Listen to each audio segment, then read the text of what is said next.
It has been a rapid rise for Tyrese Maxey, but the NBA has yet to catch up to how good he truly can be and what that means for this Sixers team. I want to talk about the new massive leap that is coming for Tyrese Maxey this season with the Sixers team and why he is in the perfect spot to elevate to the true all-star talent and potential face of the franchise that we do know him to be. We got some workout video that did come out from Tyrese in the offseason. We know that he is constantly adding things to his game, adding layers, working on different angles, and we got some evidence for that being the case. So I want to take a look at that as well as just kind of reflect on some of the comments that are being stated from his trainer Drew Hanlen, from other players, Joel Embiid himself, and everything else that it has to do with Tyrese Maxey. So I want to start things out by taking a look at this film that we did have leak out from this being from the Chris Johnson Hoops runs. So let's take a look at these Maxey highlights and talk through them a little bit. As you can see, repping the Clutch Sports little shirt there from the Just Hoops run with Chris Johnson. Maxey does work with a variety of trainers, which I think is important and something that not enough players do. This being with Chris Johnson, of course. He also does work with Drew Hanlen as well as Tim Martin that he put some time in. So kind of cool that he gets, I guess, a diverse outlook at his game. And I love this play right here. Look at the little pivot going up. It just feels like there's a bit more polish, as we know to be the case. There is a full kind of breakdown of all of these clips as well, where you can kind of get into it. Couldn't add much more than that for this specific video, but very excited about the things that I'm seeing. And I'm not just falling for the offseason tape. I know that we've lived through the Ben Simmons era where it is promised to us year in and year out that there are going to be these growing pains, these strides forward. But what's different about Tyrese Maxey is we do actually see it. I did want to kind of reflect on taking the full statistical look here. Take a look at him in his rookie season, playing 61 games, only 8 stars, very limited opportunity. From that to year 2, where he ended up in the most improved player mix, ultimately climbing to 17.5 points per game.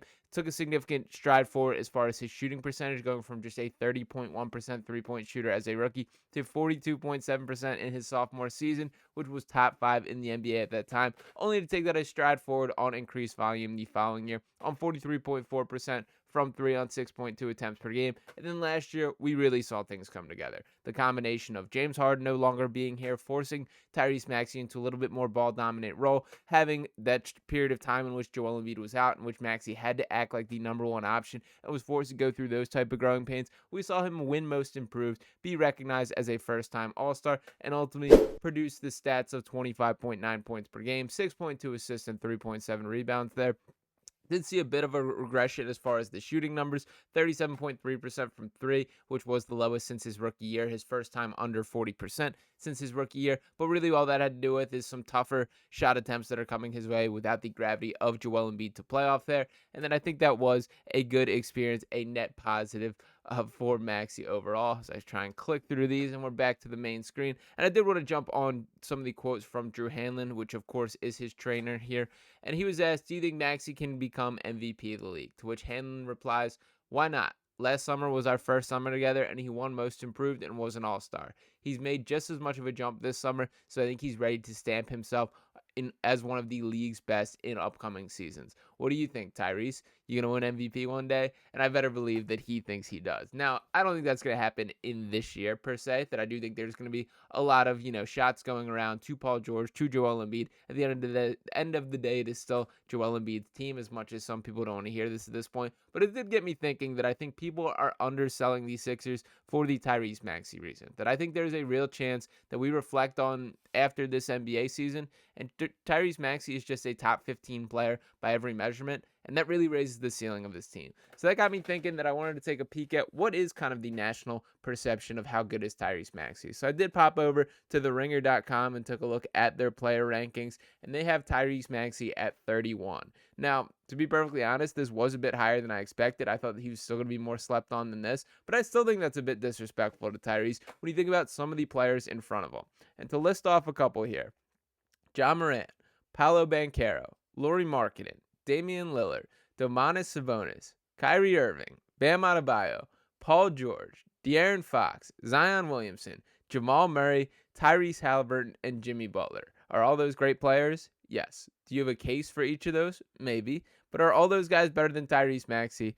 I'm ready to say absolutely not here. I do think when we revisit this conversation at this point in next offseason, we'll have a bit different tone about how disrespected he is, because this is a guy who has shown everything from the work rate, the desire to get better, the willingness to put in the work, and not just, be in the gym adding things that you're not using in games. We see real-time game skills that Maxey adds to his just a way all the moves that he does have in his arsenal and managed to put them in effect in the game time. Now, I did want to pull up this quote from Joel Embiid, as I do think it's really cool, the relationship that they've kind of grown.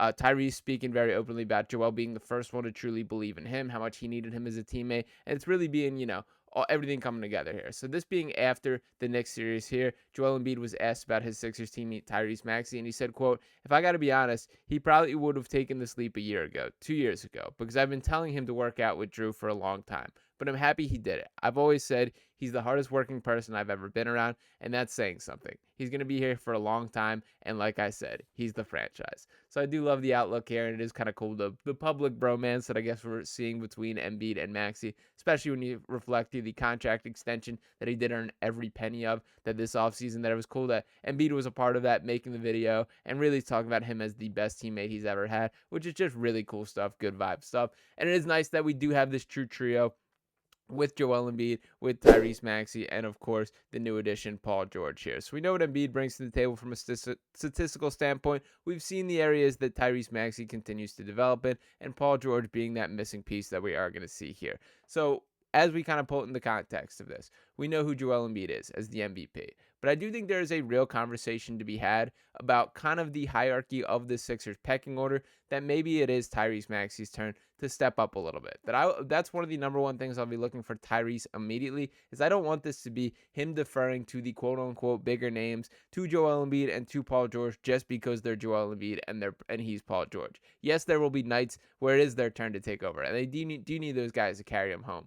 Maxey's very capable himself, and I want him to be looking those guys in the eyes as equal. That this is a trio. This is not a 1A, a 1B, and a 1C. Each of these guys can have their opportunities to take over. And to his credit, Maxey has absolutely done this. So let's not forget that he's just averaged 35-7 on 60% true shooting as a 23-year-old in the playoffs. He's improved every year. He's got electric speed that cannot be matched. He's adding some of the more finesse skills to it and really just a feel for the game. In addition to all of these talking points that we've had, he also improved as a playmaker last year with a career high 6.2 assists per game here. And I do think that he has every itch about him to make sure that he improves in every aspect that he can. So for the Sixers, they're in good hands. That this trio has over $700 million committed to them across the next 4 years, that this is going to be the core, and there is a bit of that continuity in a way where there has not been throughout the really Joel Embiid era, that we're not cycling through the James Hardens, the Ben Simmons, the Jimmy Butlers, trying to find these ideal co-stars.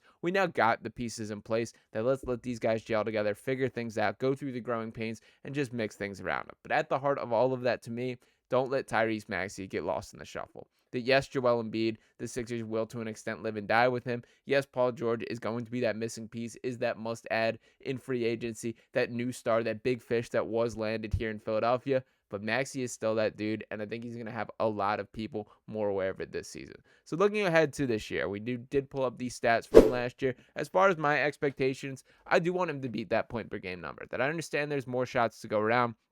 In particular, it is Paul George that will be eating into a ton of it. But I would like Maxey to be a little bit closer to maybe that 26 to 28 point per game margin. The assist number, going to be tough to eclipse, but if he's in the 7 per 8 per game, we're talking about a real deal all-star, and these are things that I believe that he's capable of. Now, when acknowledging where it'll come from, that also switches into Joel Embiid conversation. That as much as I appreciate how Joel has carried the Sixers team for the entirety of his career, there is now the ability for him to take a bit of a step back. I don't want to see Joel Embiid leading the league in scoring for the 4th consecutive season. I want a bit of a statistical regression there to where he is more zeroed in as a playmaker himself and on the defensive and rebounding end of the floor in particular. So when building an ideal Joel Embiid stat line this season, I'm closer to kind of the 26 point per game, 14 rebounds, 6 to 7 assists. That would be something that is ideal for me. Really, I want to see a career high in rebounding, because when you think about how this roster is filling out with the Caleb Martins and Kelly Oubre's is kind of your forwards there to an extent with Paul George,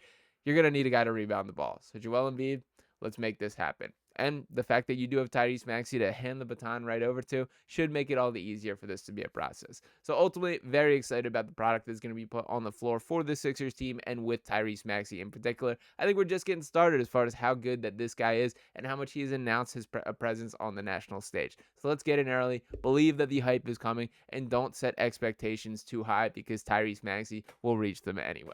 Appreciate each and every one of you guys tuning into this video here. Make sure you drop your comments below as far as your expectations. I want to hear what is your predicted stat line for Tyrese Maxey this year. Let's let it rip in the comments. Smash that subscribe button if you haven't already. Drop a like on this video, and I'll be talking with you next time right here on Sixers Digest. Peace.